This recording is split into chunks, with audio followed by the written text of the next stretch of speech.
Your Holiness, it gives me a great pleasure to welcome you to this Parliament. I would also like to welcome my colleague members of Parliament in front of you. Distinguished members of the company of Your Holiness, warm welcome. The special guests and the audience present here in this room, and of course also the people who are watching this meeting on the internet. We feel highly honored that after 5 years you have again taken the time to visit the Netherlands and have a meeting with the members of the Committee of Foreign Affairs. We know, we experienced already, that you have a very busy schedule in the Netherlands and that you will be visiting a large number of countries during your stay in Europe. Your message of peace, human rights, your spiritual leadership and your person appeal to millions of people all over the world. Also in the Netherlands, there's a lively Buddhist community and many Buddhist and non-Buddhist look forward to your visit. And as you noticed, not only, as I already mentioned, the members of the Committee of Foreign Affairs here at the table, next to you, but also many other members of the House of Representatives sitting in front of you, seize the opportunity to listen to your wisdom. As a start of the exchange of views with members, I would like to give Your Holiness the floor to speak to the members of the Parliament and to all the other listeners who are very interested in your message. Please. Thank you.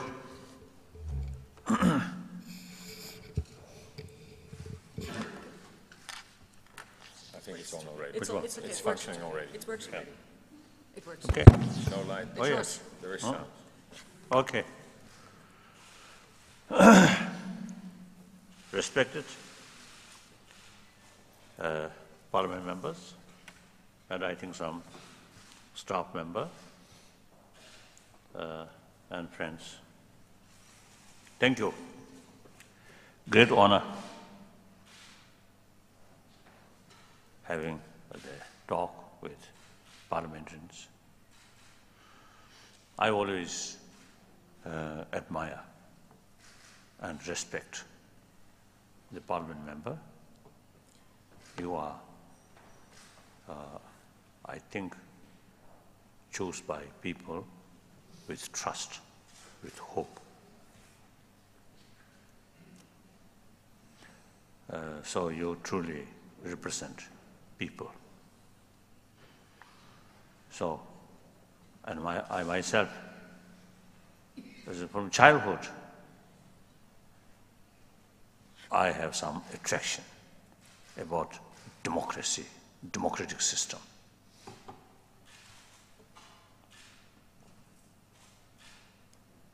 While I was young, not yet take the political responsibility, through my friends, including sweepers, they are very innocent, very honest, so they bring all sorts of, gossips in the town. So a lot of the stories of such minister, such sort of the leader, really was a bully or exploit like that, and too much what called favoritism like that. So then, gradually, I took the responsibility, and then within, I think I took the responsibility, I think in 1950, 50, I think. So within few years, I start reform committee. So start some change, reform, but not very successful. Listen, because if we depend on ourselves, initiated some reform, that naturally more suitable to the local condition. The Chinese authority, they want reform according to their own way. So if reform initiated by Tibetan that might be hindrance for their way of reform. So they not so happy. So when it remained like that way, then some crisis, 56 on, then some problems start. So after 59, when we reach India, then again I try work for democratization. Then 2001, we already achieved elected political leadership. Then my position is a semi-retired position. Then 2011, now I entirely retired from political leadership.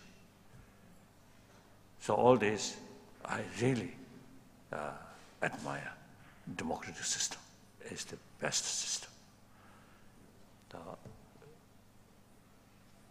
I always believe world belongs to humanity. 7 billion human beings. Each country belongs to the people, not spiritual leaders or kings or queens. Some occasion in America, I express America belongs to about 300 million of American people, not a Democratic Party or Republican Party. So here also, Netherlands belongs to Netherlands people, not necessarily these different parties. So low, you see, you serve people sincerely, transparently, then people's trust remain. So then there is always possible you re-election. So in any way, I really admire democratic system. So I'm indeed very, very happy to come here. Then, as a sort of introduction of myself, now 79-year-old person, I always describe myself as a simple Buddhist monk. So as a human being, on fundamental level, we are same human being. So I am one of the 7 billion human beings. On that level, we are social animal. So each of us have to think about the well-being of humanity. Humanity, happy, peaceful, individual human being get maximum benefit. If humanity passing through difficult sort of experiences, then we individual also, you see, suffer. No way to escape, because we are part of the humanity. So, humanity, in order to gain, say, the peaceful life, a happy life. Now here, the point is satisfaction, happy life. Not only not only the materials of development or material value, but the internal value is the key factor. So how old is this building? How old? I think old-fashioned. But this light, I think very modern. I never saw. You like it? This was. Very, very beautiful. Yes. If fell, then difficult.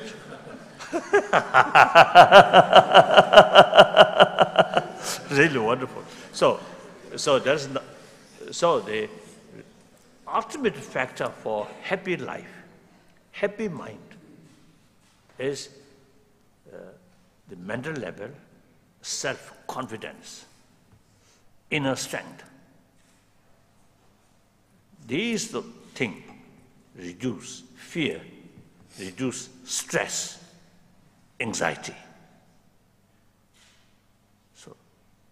less self-confidence, then your mental state is something weak. Then too much worry.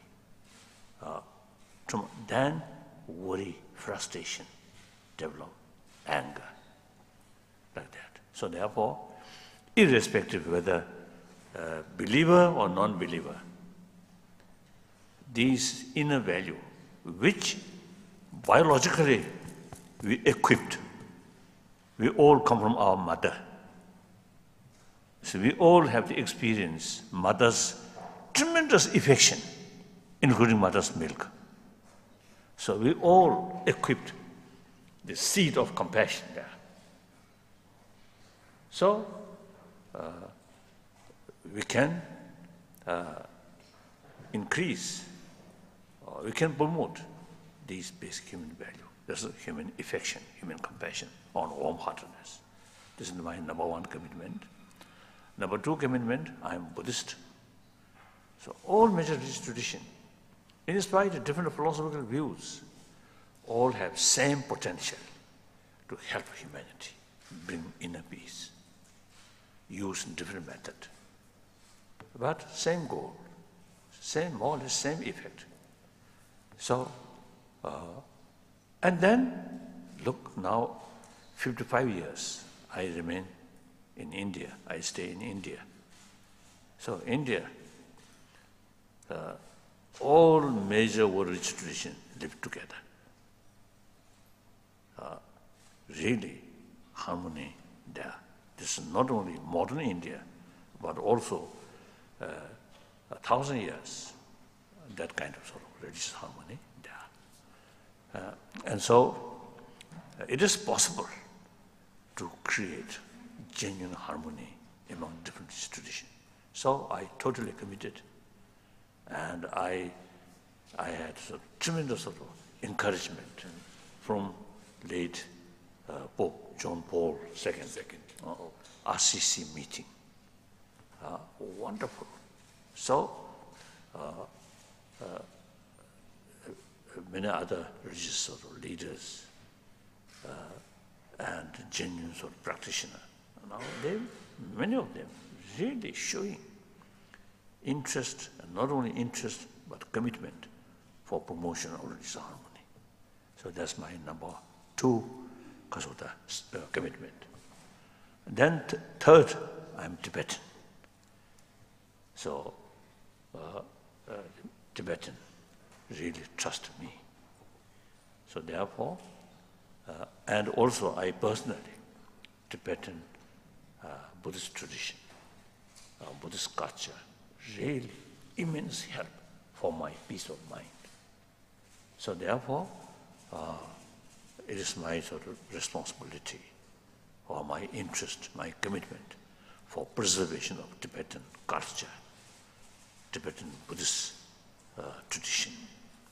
This is not only for our own interest for our own people, but large number of Chinese Buddhists and Buddhist countries in Asia. So preservation of Tibetan culture, Tibetan Buddhism is something really worthwhile. And also, you see, currently, last, you see, a few decades, you see a lot of danger, degenerate or diminishing because of tight control like that. So then environment. Tibet environment issue is something very delicate, very important. So these are sort of my commitment. So, human brothers, sisters, see you also you see have the ability to promote human value and to promote religious harmony. Then regarding Tibet, in this country, of course, free country, free world, and the European Union, really, many decades, is really showing genuine concern. And from time to time, they publicly sort of express their concern. And wonderful. The European Union is one of the source of our inspiration. The other side, United States, Canada, these countries, and this side, European Union. Really wonderful. Now you are one important member of the European Union and the Netherlands. Since the 1960s, it's the interest from public really showing, I think, genuine concern about well-being of refugee community. Late Mr. Brouwer or something. 말왜 Brouwer 말왜? 되게 두 이거 김자. Like that. So I would like to thank to you. So now some discussions. Please. Your Holiness, thank you very much for your introduction.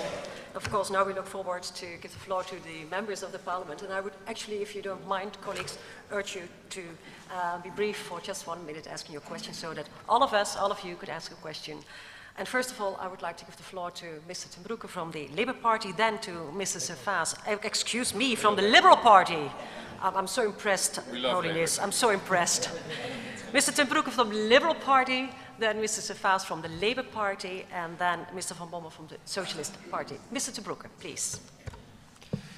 Thank you, Mrs. Chair, and Your Holiness, it's an honor having you here. I think it was about 24 years ago that I had the opportunity to visit Tibet. At the time you were also in the Netherlands.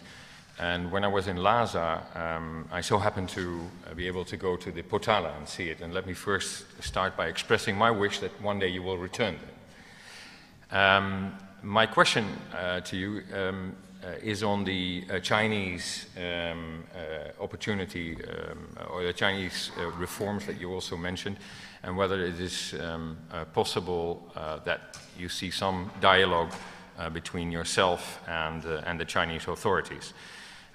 Considering the Tibetan Buddhist culture towards reconciliation and the Chinese culture towards harmony and consensus, do you think that these cultural features could be the ingredients of a new dialogue? And what are the opportunities, and what is it that you're looking forward to? We take the second question first. Is that okay? We take the second question. We take the second question from Mrs. Vaas, and then please the answer to take the time. I think for me, You would easier. like Each Of question course, answer. of course. Answer. That's better. Your But Holiness, okay, please. if you want, No, then Your okay. Holiness, please. Then if please. someone make a note, then I can do. If you would like to answer right away, of course, Your Holiness. At this moment, I'm your disposal. So you have the Only once. authority what to Please. do. Please answer. She's the boss. She's the boss.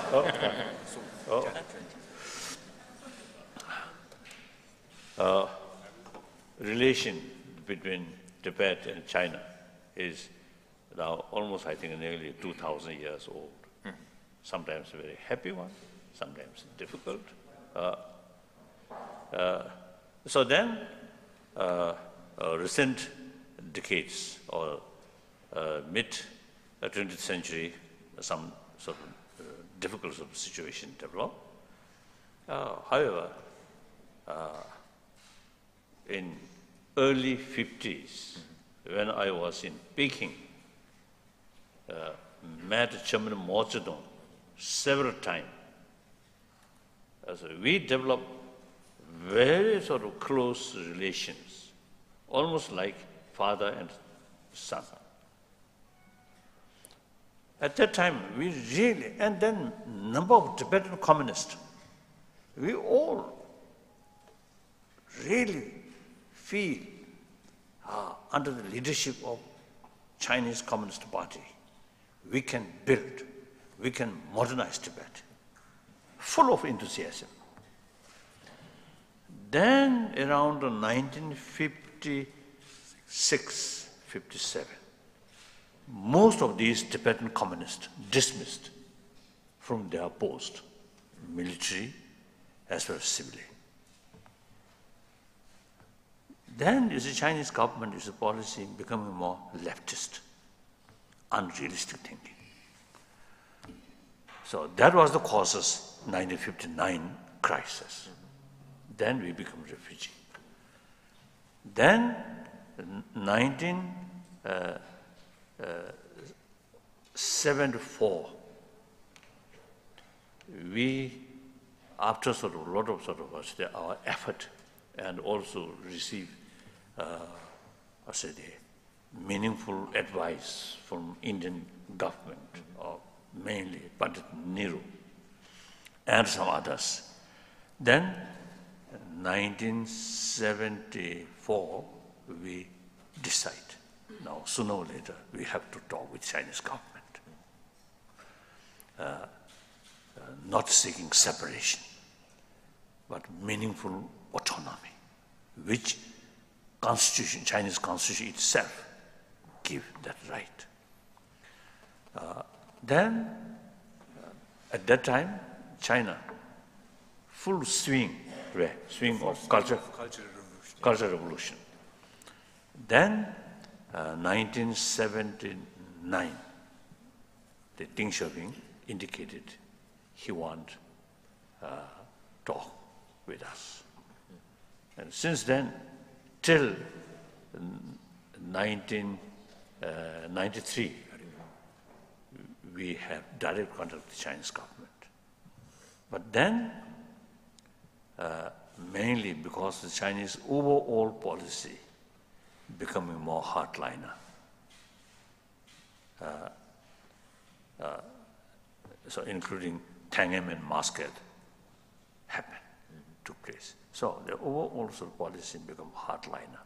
So therefore, the 93 ceased direct contact.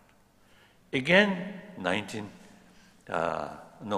2002, we revived direct contact with Chinese government.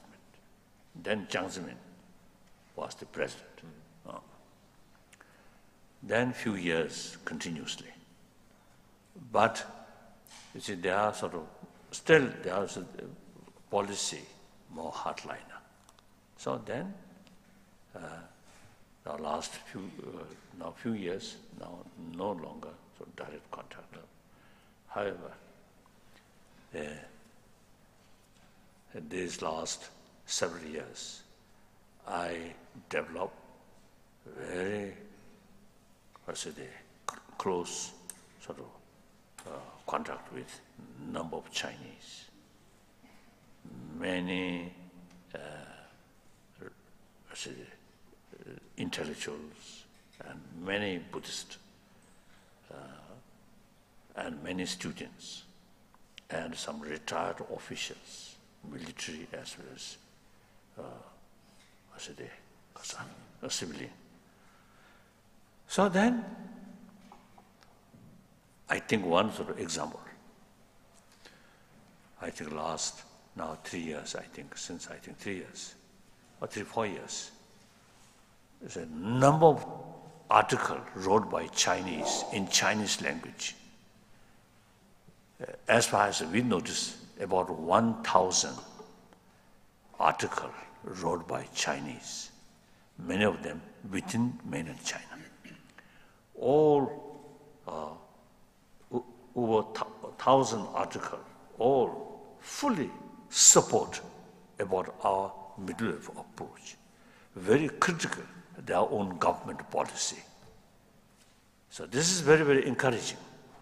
So since we are not seeking independence, and also we fully sort of committed non-violent way, so support from Chinese public year by year increasing. Then now Chinese government level, recent now the new leadership, Xi Jinping, it seems he more practical person. His policy is thinking or pursue more realistic way. And recently, you see his expression in Paris, Chinese culture, very much related with Buddhism. So Buddhists should sort of have important role in preservation of Chinese culture. I think it is something very surprising thing, a communist leader now saying something positive about Buddhism. Quite new, isn't it? One time, the Chairman Mao Zedong, he said, since my relation, Chairman Mao Zedong, he said, so sort of what's the close. So one occasion, Chairman Mao Zedong, you see, hold my hand, then told me, religion is poison. At that time, I a little bit nervous.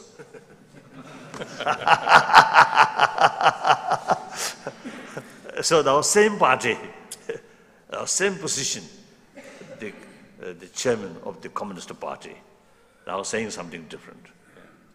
I think there's, I have sort of sufficient reasons to say Communist Party have the ability to act according to new reality. I usually say Mao's era, Deng Xiaoping era, Jiang Zemin era, Wu Jintao era, now this is Xi Jinping era. So now China, over 400 millions of Buddhist population. Now China become the biggest Buddhist population of country, like that. So therefore, we'll see. The things overall, I think things go more right way, right direction. And then Xi Jinping totally committed, sort of dealing with corruption. I think boldly, courageously. So we'll see. Quite hopeful. And firstly, you see, public level, really, year by year, increasing support. And number of Chinese Buddhists follow Tibetan Buddhism. So therefore, public always remain there. The party or government, although the totalitarian sort of government, their life longer. In democratic country, sometimes in short period you see change. However, still people more important. So therefore, I'm optimistic. Very good. We love optimism. And meantime, the worldwide sort of the expression of concern is very, very essential. Since we are not seeking independence. So you can tell Chinese, Dalai Lama himself, from his own mouth, say, since 74, fully committed, not seeking independence. So Chinese official still sort of, repeating, splittist. So actually not like that. So whenever you have opportunity, you should telling them truth. That's important. And then sort of these sort of improvement is their own interest. After all, people from China. Oh, sorry.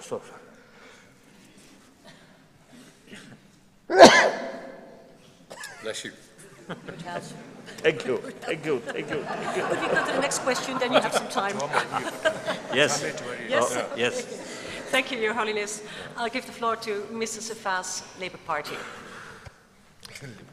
Thank you very much. No, not the Liberal Party, the Labour Party. Your Holiness, it's an honor and a pleasure to meet with you here today. I think for a lot of people here, you are a great example of peaceful resistance, and already for a very long time. So we admire that greatly.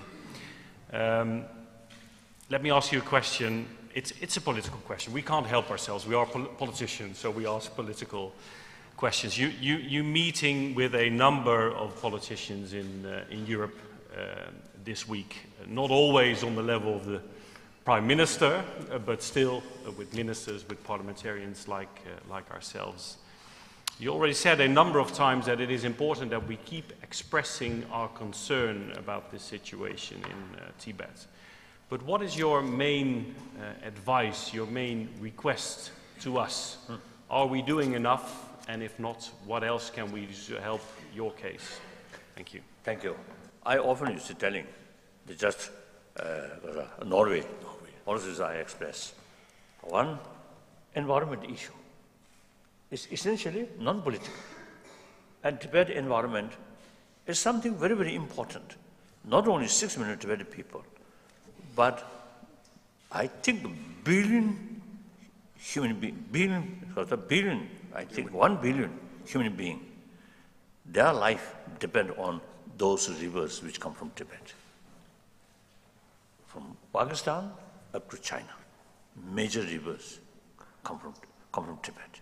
So some Chinese ecologists describe Tibet plateau as third pole.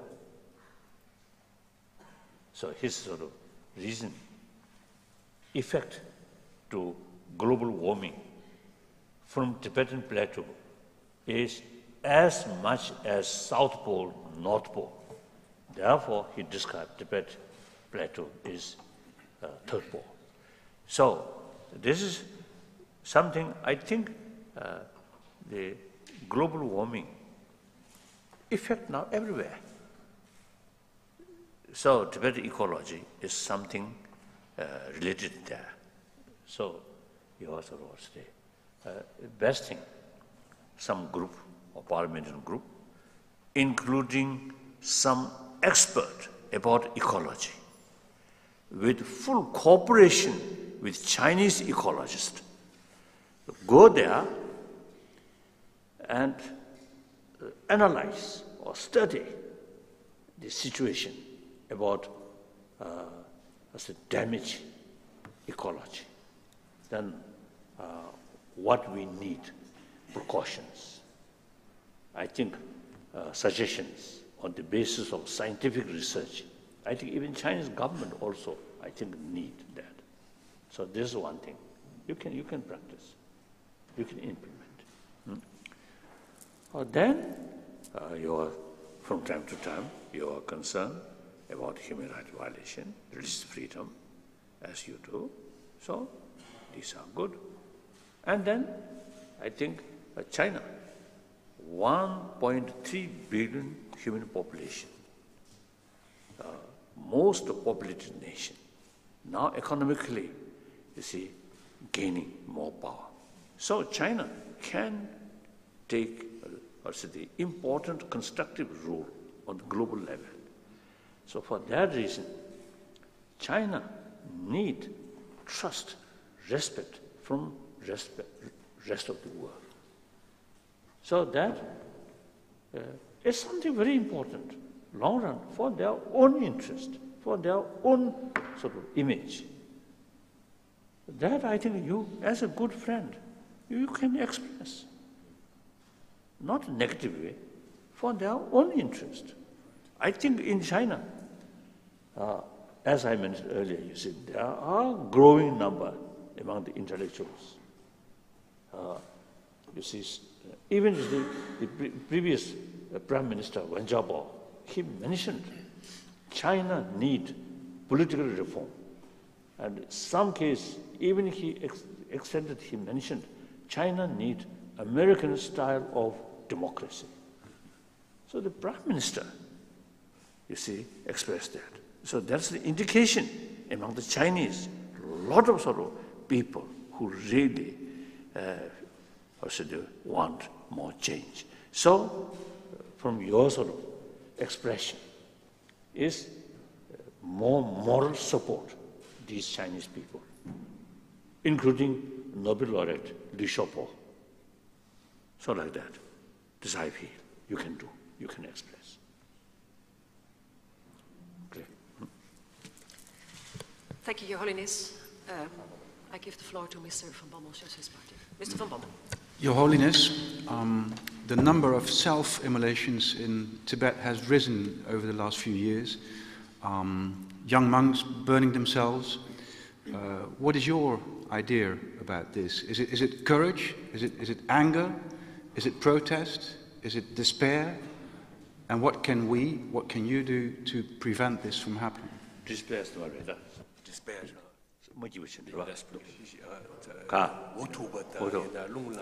I think despair.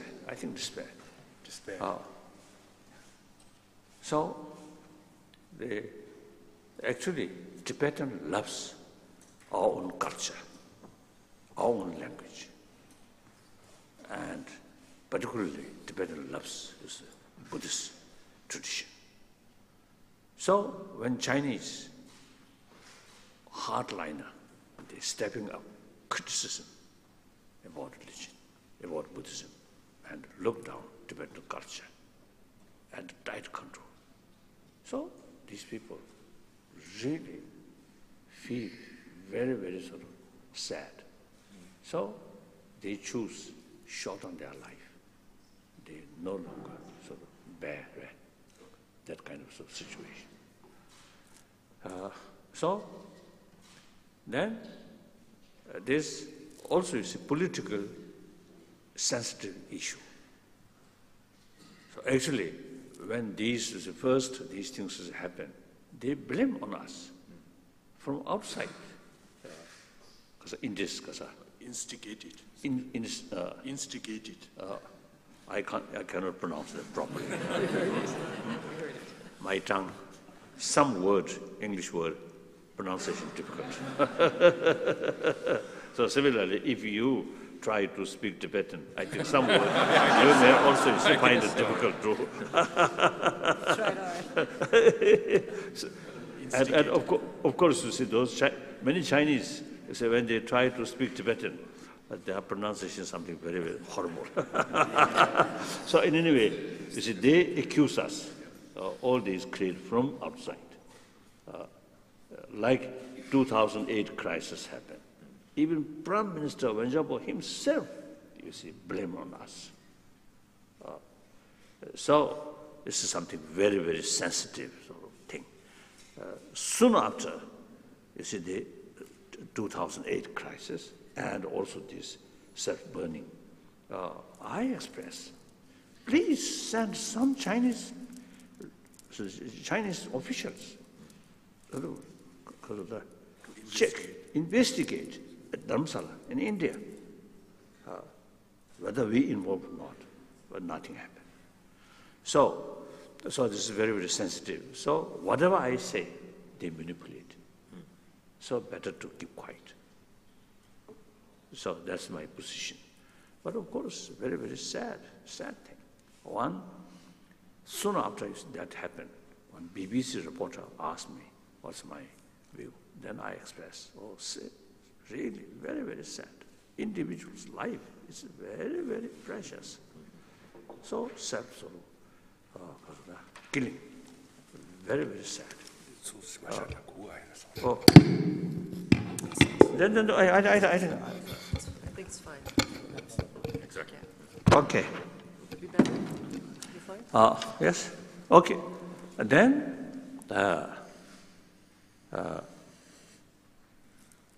I express such dramatic sort of action, whether really effective or not, I doubt.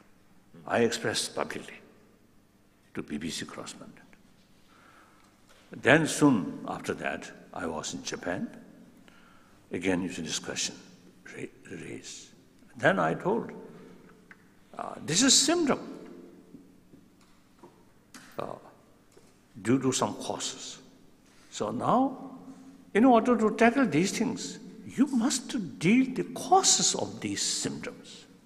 So now time comes, Chinese officials should carry thorough investigation.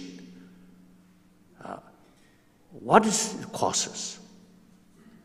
Why is these people so much sorrow? Or they're depressed, so much despair.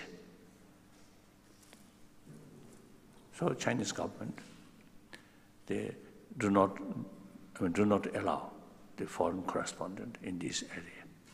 But I think one or two, they went, they tried through their sort of effort, then eventually some area they reach. So that's very, very important, you see.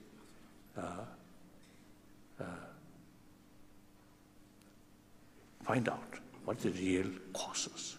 That's my view. I publicly express that.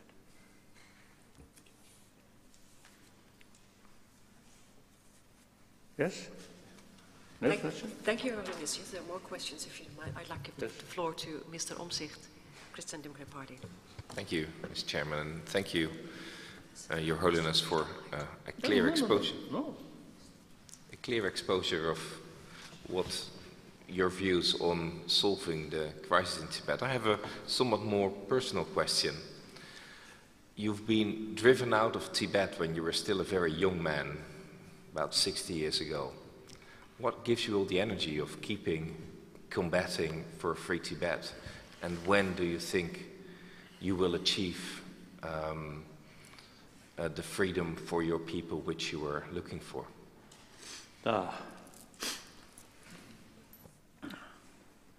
I always describe myself as a free spokesman for Tibetan people. I'm not a ruler. I always telling Tibetan people, 6 million Tibetan people inside Tibet is our boss. So future of Tibet depends on them. It is our duty. Act according to their wish. So Tibetan determination, Tibetan spirit inside Tibet never weakened. Generation change. In some cases, the younger generation's Tibetan spirit is stronger than elder people. So we, as sort of people who say, do on behalf of these people, it's so long their spirit remain high. We also, you see, have to remain that way. I think if there is no Tibetan problem there, only a handful of Tibetans problem. And I think now, after 55 years, I think we more or less quite well settled. Those is a few thousand Tibetans in the European continent, in Belgium, in Holland, in Switzerland, they more or less quite well settled. No longer much worry. But we are acting on behalf of these people. So they still face difficulties or problems. So always sending message to us. So we have to think about their right, like that. And then, as far as sort of middle way approach, not seeking independence, number of Tibetan intellectuals inside, verbally, written way, express their full support. They feel middle way approach is the realistic, best way, like that. So therefore, we carry their wish. So that's the main reason. Then I think, as I've already mentioned, I think things are changing. I think overall, no matter how sort of powerful people from China, still part of the world. World trend, more openness, more freedom. So that's the world trend. So China have to go along that trend, cannot go wrong way. So, and then also I mentioned the Chinese people, among Chinese people, there are, you see, the voice or desire for open society, these things down there. So basically, we are optimistic, full of optimism. Then how soon this is some mutually equitable solution find, that nobody knows. I think Chinese top leaders also do not know how long it will remain. These difficulties. So difficult. Difficulty to definite. I think overall, it's the last, now, I think over 60 years, you see much change. Yes, next question. Next question. Thank you, Your Highness. There are more members who would like to ask you questions. Mr. Bosma, Party for Freedom, and then Mr. Schutzman. Thank you. Thank you for being here. I understand you did a speech last Saturday in Rotterdam in which you clearly outlined the dangers of Sharia law. I was wondering if you could elaborate a little bit on your views on Sharia. Sharia law.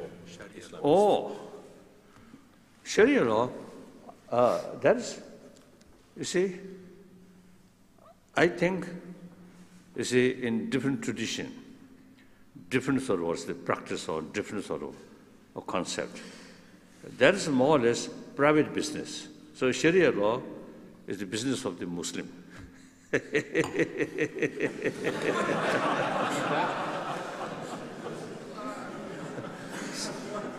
Yesterday, my talk, my explanation about Buddhism, then one questioner, one lady expressed to me, say, among my presentation or explanation, Buddhism, one of the religion which have no concept of creator, and she feel very uncomfortable. She prefer the creator. That concept is something very helpful. And then I told, yes, people who have different tradition, it is much better to keep your own traditional sort of religious faith. So changing sometimes create more confusion. So then I told her, for you, it is much better to keep the concept of creator. So concept of creator is your business. That lady, I told, your business. And no creator, concept of no creator, that's my business, no problem. So Sharia also, I think the non-Muslim criticize that, I don't know, difficult. But within Muslim, I met some Muslims, very, very genuine Muslim practitioner. At the same time, quite have some reservation about some of their sort of practice or thinking. So, I think even within Buddhism, I think some certain sort of rule or certain practice, sometimes I think necessary to modify. So, like these things, as you can. Recently, I think 1 year ago, I met some group from Muslim country, group of Muslim come. And among them, one teacher, female teacher. So in that, I think the Kasari means EU, United Arab Republic, Emirate. You see, they come, and also some, I think Jordan or some, I think Abu Dhabi or something. No, one group. So among them, one lady as a teacher. Fantastic. In Afghanistan or some other places, you see some sort of difficulties. So therefore, I told them, you see, you have the responsibility. You can do more as a Muslim, and then should have some sort of meeting, discuss about women's right. We, from outsider, you see, saying something is not good. So within Muslim community, those more liberal thinking should initiate more talk. Like that. So that's my view. Very good. Thank you.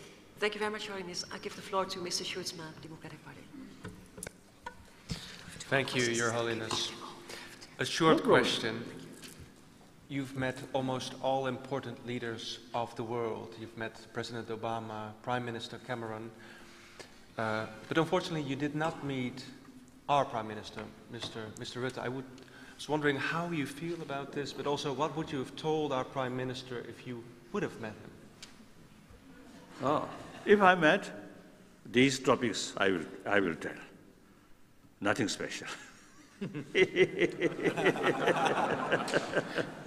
If I want to seek some sort of help or more immigrants, Tibetan immigrants, then if I have some sort of particular sort of agenda, then of course the request.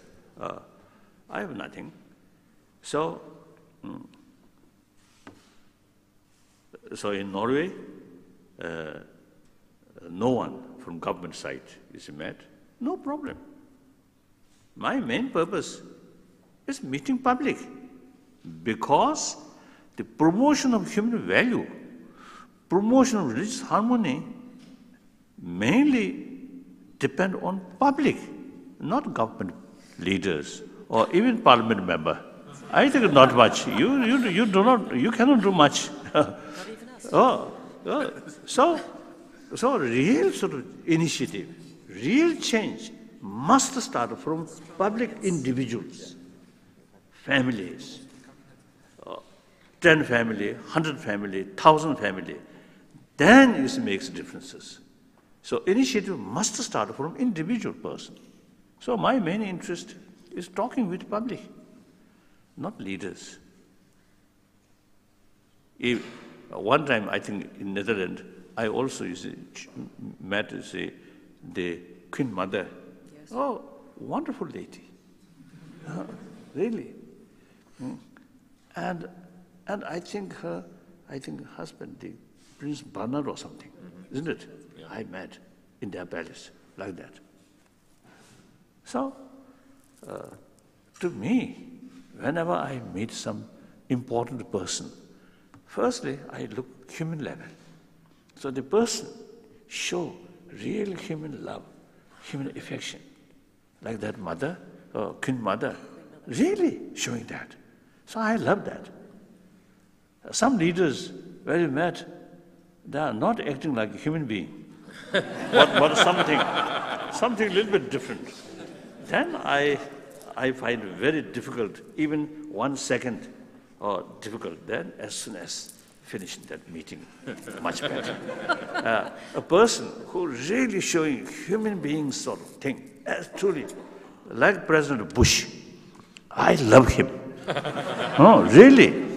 From first meeting, immediately, you see, we develop close human feeling.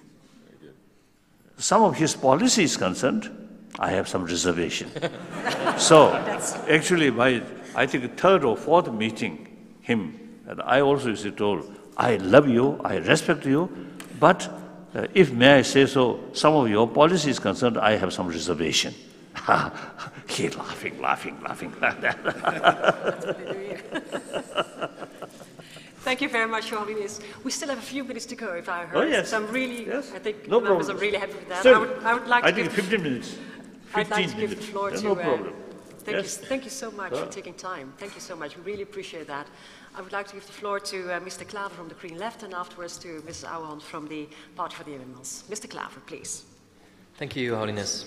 Sometimes I think it's more difficult to be a parent than a politician, so I have a personal question for you. My son now is 6 months old, and what are the most important values I should teach him?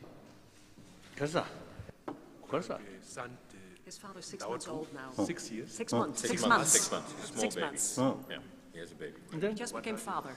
What are the basic values that you would like to have him install? Family values. I'm monk. No experience. No experience, you see, nurturing a child. I think you should ask some experienced parents or grandparents. Then I think they will tell you. But one congratulations, your new child. Thank you. Next question. This was about nurture and nature. Thank you. Very simple question. Very good. Thank you. Thank you very much.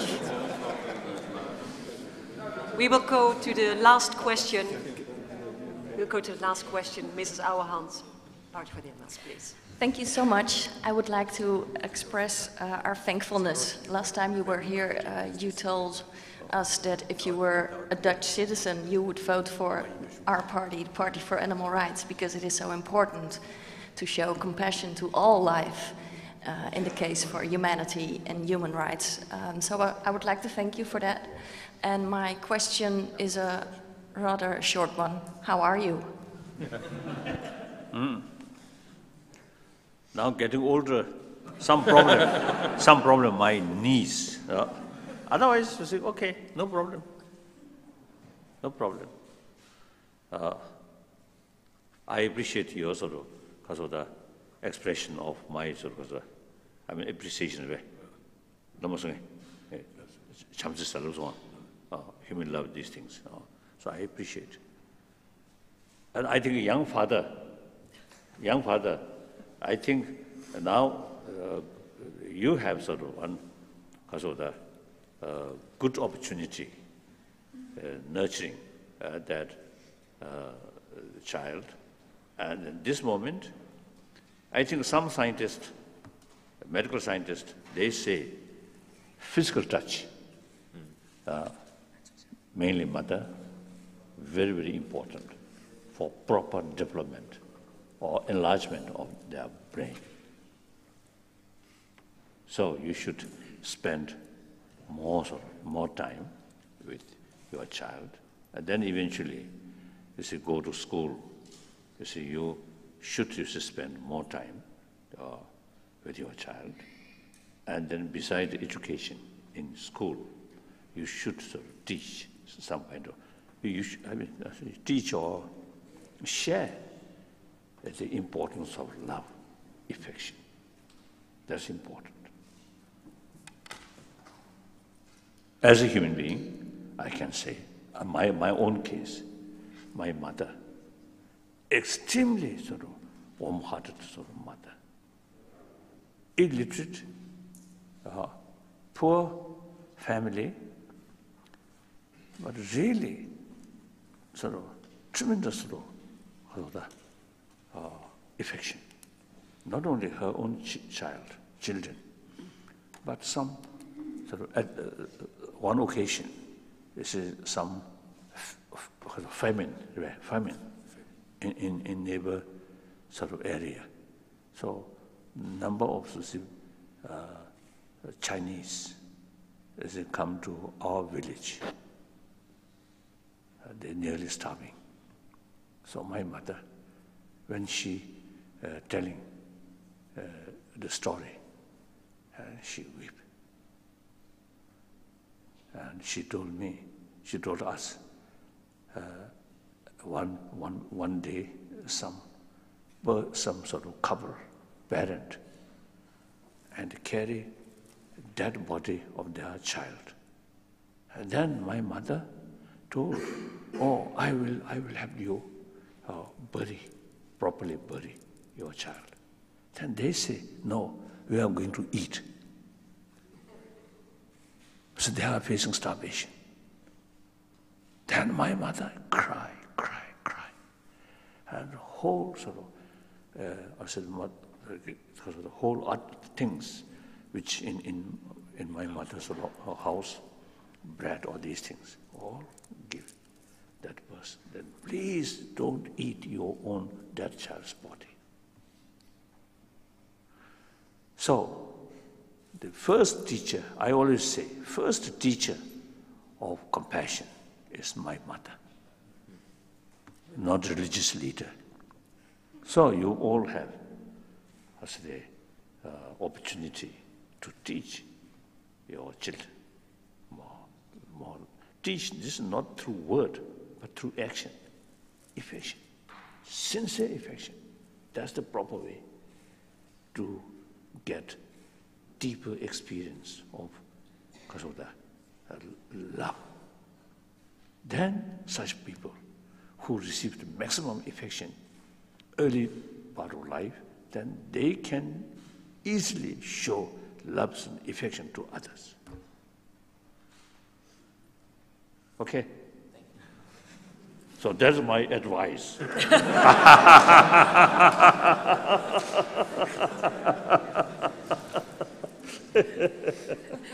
Your Holiness, this was about tender love and care, TLC. Your Holiness, I would like to thank you for your inspiring words and your message of hope that left no one untouched this morning here. Once again, thank you for your visit to our Parliament. Thank you. Thank you so much. And may I invite you to take personal leave of the members of the committee now. Thank you so much. Thank you. Yeah.